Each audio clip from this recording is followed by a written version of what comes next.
I am Melody McDaniel. I was responsible for doing John Doe's photography for the movie Seven. Besides taking the pictures, I was responsible for making the pictures kind of slightly off or imperfected. And I was even asked in other departments, in the art department, they were I shouldn't say kind of, they were impressed with the way I was bleaching out my Polaroids, scratching on the negatives, stepping on them and doing whatever just to make it look just to give it some texture.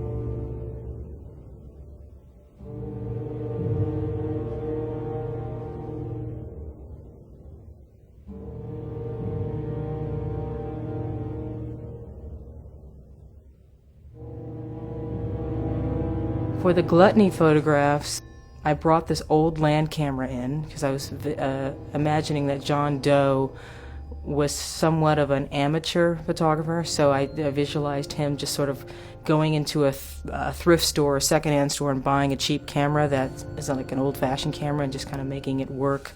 I brought in my land camera that has a lot of light leaks in it, holes in it, so it's not perfect. So with the gluttony pictures, I went in and made things a little bit more abstract. That's what I wanted. I knew that I wanted them to look different than the crime scene type of photography, which is very Ouija-esque, flash, hard flash, very contrasty, where my pictures, I wanted them to feel a little blurry. I wanted them to see a little scratchy and have like imperfections on them, and being through that kind of camera, which was an old land camera, would help me give that effect, like even the lens being a little slightly soft. So nothing was really sharp. Some things were one part of the frame would be in focus and the other part would, half wouldn't. And I thought that might be an interesting way for John Doe to take his photographs.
I use a lot of natural light. I'm untechnical. I don't use a lot of technical techniques to make my work, my images happen. I tend to just do a lot of guessing, and things just happen, and I get a lot of interesting mistakes that'll come up that I may not be able to recreate, but sometimes it works for the advantage and sometimes not.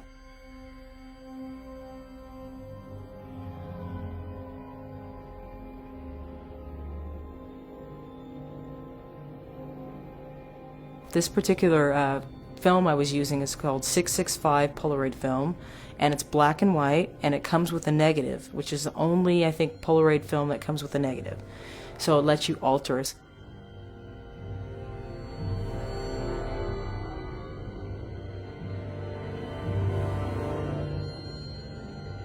The Polaroid film comes with a coater. If you don't coat the picture, it'll fade. It'll start to fade. So instead of coating them immediately, I just let them sit, and I let them kind of, even if I had my photo assistants take them outside of the studio and bake them in the sun, so they started bleaching out. And then I even sometimes would take that after bleaching them. I'd pick up the photograph, stick it back onto the negative, and so to create this weird texture. I just was very messy with them. So it was very interesting. And David, I went and presented this to David just to make sure I was like not, I was on the right track. This is something interesting to him, and he loved it. He goes, even push it more, make them more distorted, make it so like even if you barely even have an image on one of the Polaroids. So I gave him a variety of that, and I noticed that with the Gluttony, I focused on my Polaroid camera, and also I did use a 4x5 land camera because I used, again, they had the Type 55 film for the 4x5 camera, which I can do the same thing with the Polaroid.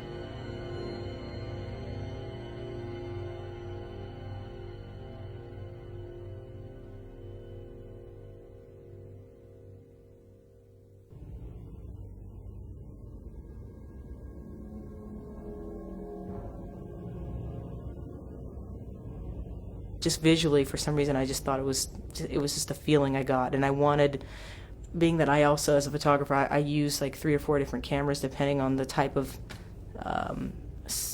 story I'm about to reveal.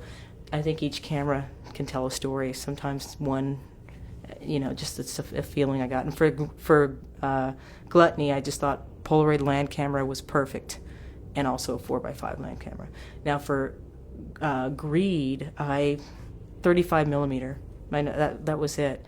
And what I did was in the printing, in order to make the 35 feel a little bit, to show a lot of imperfections on that, I definitely had to tweak it in the printing. And instead of spotting the prints, there was a lot of dust in the darkroom, and I just kind of let it go. I just let it happen, just so it didn't look so perfect and clean. Because John Doe didn't strike me as even though he was seemed like an intelligent guy, that was, I didn't feel that he would want to go back and spot his prints to make sure it was perfect.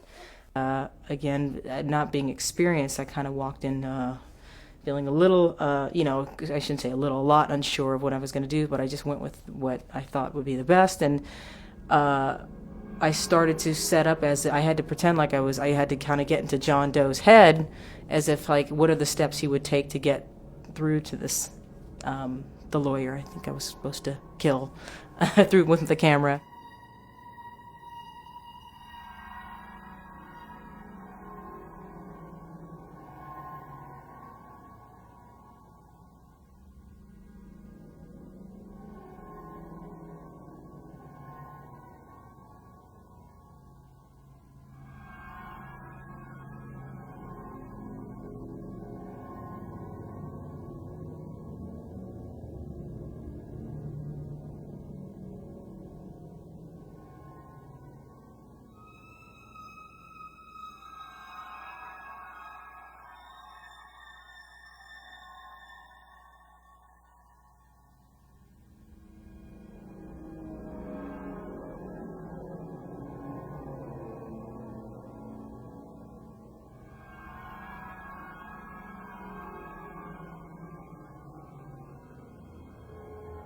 With the Greed photographs, I was working with the actor, David. In this case, again, it was very vague. He kind of didn't give me too much information. He wanted me to go in there and just sort of make things happen however I saw it.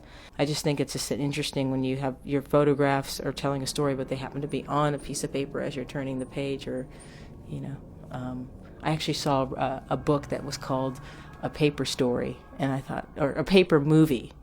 And I thought that was just so beautifully put for somebody who likes to tell stories with their photography, and it's almost so close to showing a film, showing your movie, showing your pictures in a cinematic way, but it's still, not really moving, or it's moving at the pace you want it to move when you're turning the page. I don't know if that makes any sense. I was first a fly on the wall spying on him, so I had a Nikon 35 millimeter camera with a wide lens, just so it felt like I was kind of distant. And then I started with a wide lens, so I was kind of far away. And then as I wanted to get closer to him, I switched lenses, like a 50 and then 85 to 105. And as those lenses changed, I was getting more and closer to killing him. Sorry, I was going to say the victim. And I remember just being so excited because I actually particularly like to take pictures of dark things, and when I say dark, not just like literally the color, dark like black. I just like things that are just unusual or not common, or things that, like objects and also people that are just outcasts of society, I guess, in that sense. For some reason, I'm attracted to that.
I noticed that I like telling stories with photographs, and I think it's also a way of eventually wanting to move into filmmaking and moving pictures.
Gluttony was extremely abstract. Greed was more of a narrative.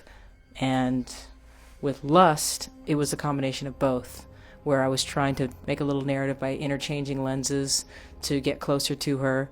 And also, I wanted things to feel a little dreamy and abstract, so I shot things out of focus.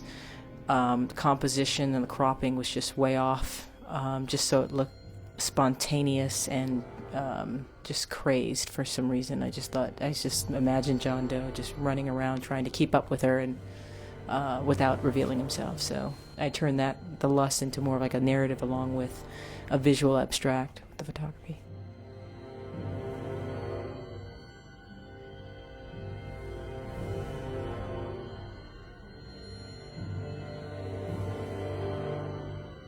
I work with assistants, sometimes a couple, sometimes in the case with 7, I had 3 assistants, and they helped me with the process by manipulating the photographs, the Polaroids, and also the exposure, helping me scratch the negatives. They would take the film outside and step on it. They'd even open up the camera backs to let light in to give an effect of very amateur photography. And so within my process, it's really helpful to have a team of people to help my art. And my team was Cecil Cole, Eric Coleman, and Greg Scafidi.